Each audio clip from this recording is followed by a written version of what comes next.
There is a new fusion headed our way.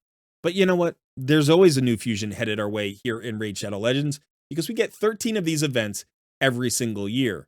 And I want to address a comment that I frequently see in my fusion event videos, and that is this idea that fusion events are not free-to-play friendly. They take too many resources and they are too time intensive, and free-to-play players just can't reasonably complete fusions. Well, I disagree with that. I will admit that fusions are challenging. They take planning and discipline and a fair amount of time in game to complete. So if you are a casual player, maybe fusions are beyond you. But if you seriously think that free-to-play players can't complete fusions, you're in for a massive surprise, because we are just a few days away from the launch of the Hell Hades free-to-play challenge, and I can guarantee you that there will be several competitors in this year's challenge that complete not just one, but 2 fusions in the first 90 days of their brand new free-to-play accounts. It happened last year. It's going to happen again this year. So yes, free-to-play players can successfully complete fusion events even relatively early in their accounts. And in today's video, I'm going to teach you how. We're going to start by talking about the resources you need to save in advance of a fusion event in order to have a reasonable chance at success. And then we're also going to talk about the strategy that you need to build, the plan for the entire fusion event that's going to help make sure that you don't miss any fragments or fusion champions along the way. Finally, we're going to talk about some tips and tricks, maybe some pitfalls that you can avoid so you don't lose the fusion at the very last moment. So if you are interested in successfully completing your very first fusion, or maybe just improving your success rate at the fusions you attempt, then you're going to want to watch this video. I am Colred. This is Colred Plays Raid Shadow Legends. Let's get started.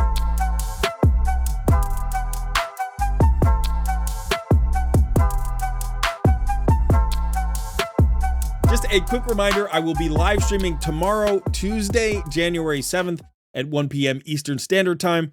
It's my Takeover Tuesday live stream where I give away free account takeovers to members of my Discord community. It's been a little while since I streamed because of the holidays. I'm excited to get back to it. I hope to see you there. But while you're here, would you please smash that like button, subscribe to the channel if you haven't already, and consider joining our Discord community.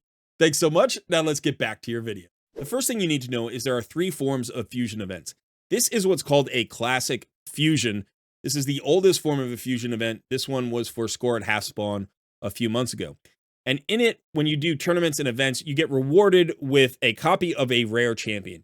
You have to collect 16 copies of this rare one from each event tournament, and then you level all of them up to 40. 4-star ascended, you end up fusing them into 4 copies of an epic, which you have to level up to 50 and ascend to 5 stars. And then you have to fuse those 4 epics into the legendary fusion champion before the event ends. This is probably the most complex form of a fusion. Plus, it takes the most resources because in addition to the shards and energy that you need for all of the fusions, you also need additional silver and affinity potions here in order to complete these intermediate fusions. Now, the second form is the simplest form. This is what we call a fragment event. And in it, again, 16 events and tournaments, but in each you just get fragments for the legendary fusion champion. So you can see there are 130 total fragments available. You collect 100 of them, and then that champion will sit in your portal for as long as you want, and you can pull them at any point during a champion chase or a CVC or whenever, anytime after you've collected those fragments. So there's no rush, but again, you have to get all of the fragments during the event because you won't have an opportunity to get the fragments afterwards. The third type of fusion event is what we call a hybrid event, and basically it's a mixture of fragments and champions.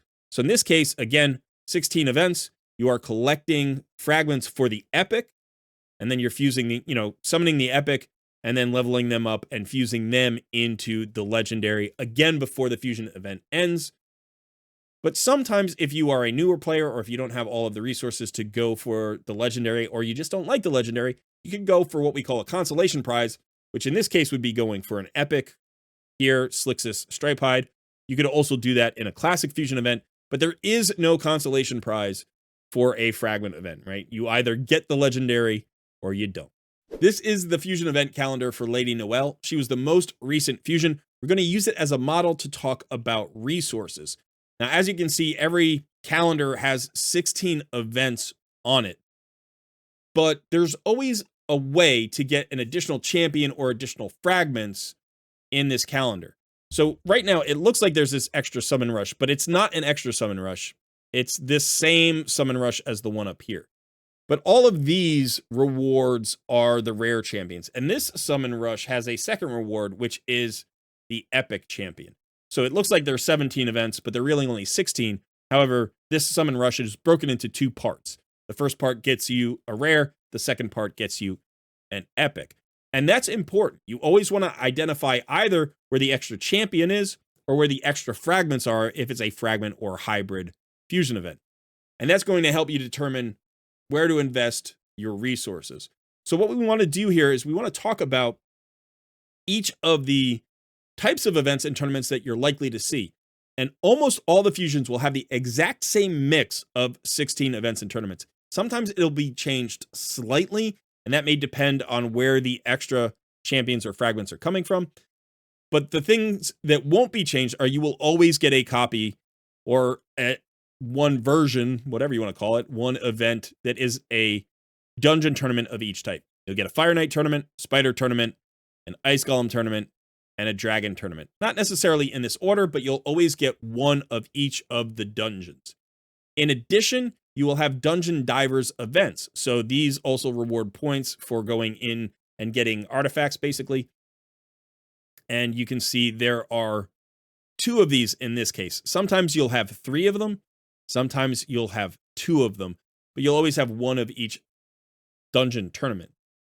And then in addition to that, you get champion training events. Now, I'm talking about these 3. This is a tournament, champion training tournament.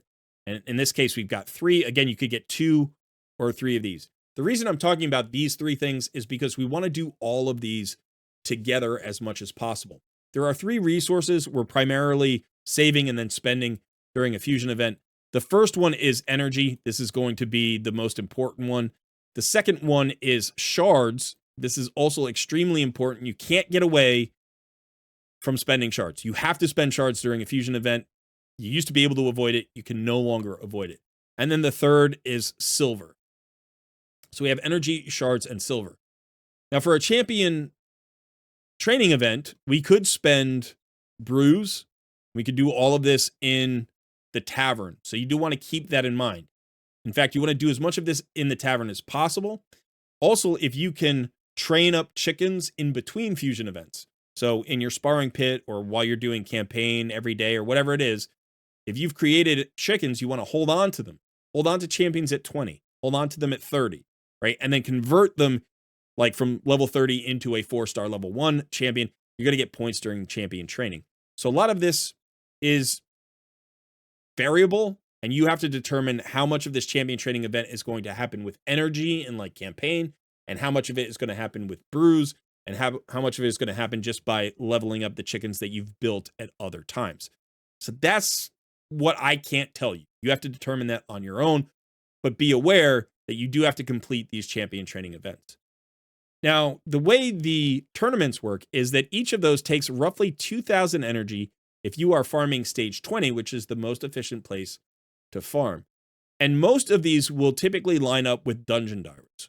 Now, a Dungeon Divers event takes 5,000 energy if you are farming it, again, at stage 20 of one of the major dungeons, or the classic dungeons.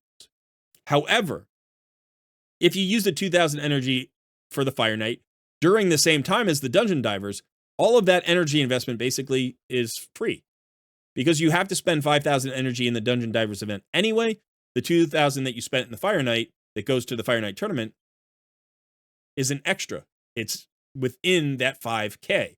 So you're basically getting these dungeon tournaments done for free if you are overlapping them with a Dungeon Divers event.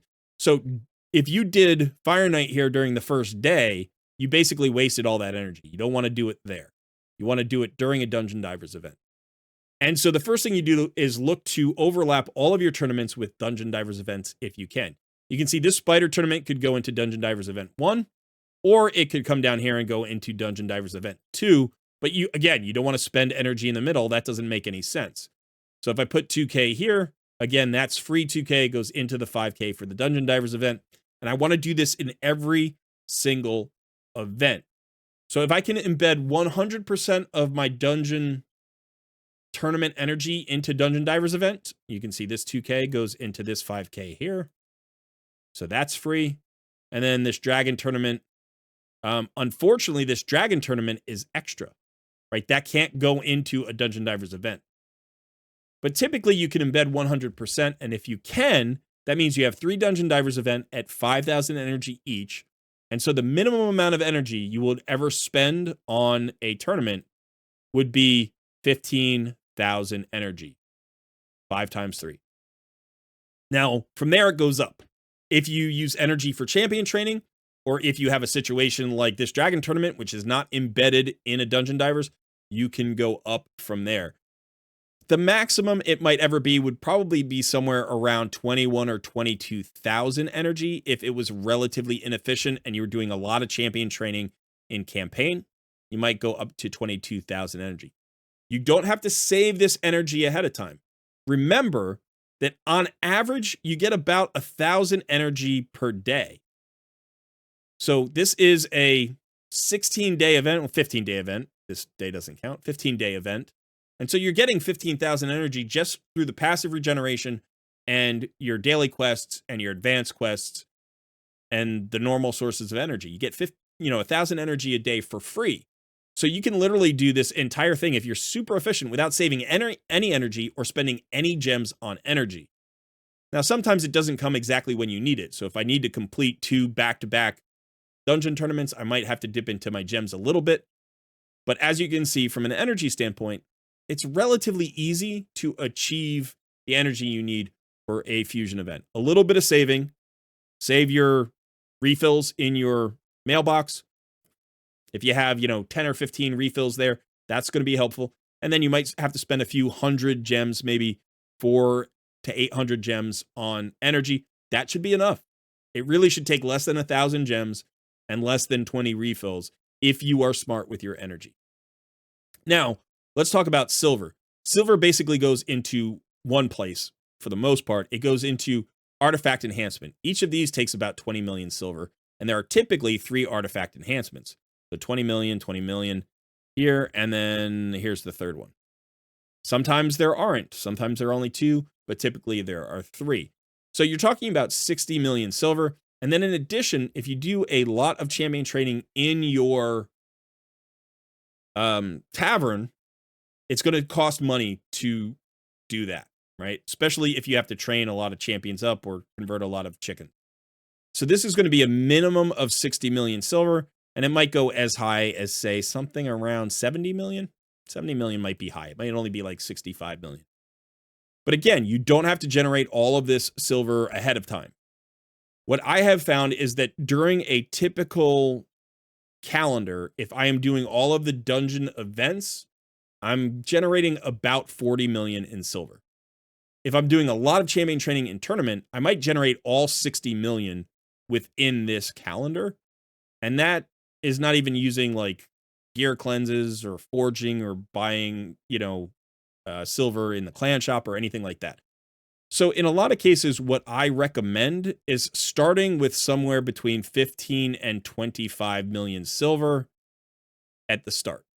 That is not a great 5 there, but you want to start with 15 to 25 million silver to be really comfortable.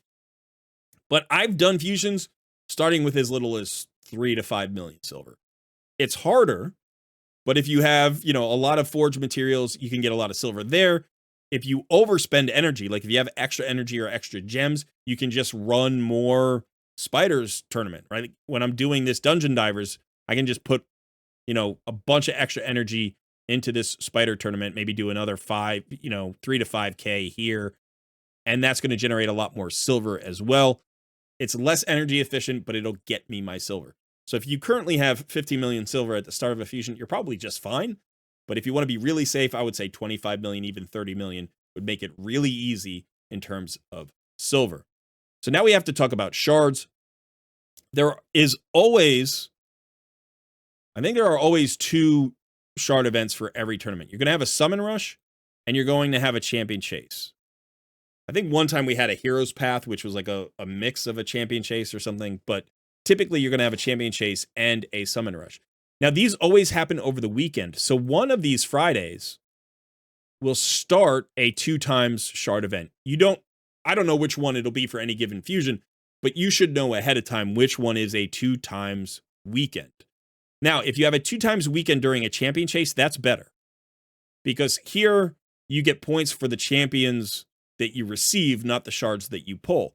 So 2 times ancients or 2 times voids or whatever would help you get higher value champions, and you'll get more points that way. If you get a 2 times during the summon rush, it doesn't help you with the fusion generally.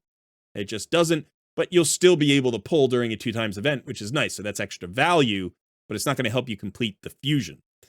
Now, what I try to do is I try to complete my champion chase using fragment champions, permanent fusions, and then generally ancient shards or void shards or primal shards, depending on what the 2 times weekend is, or sacred shards if it's a 2 times sacred.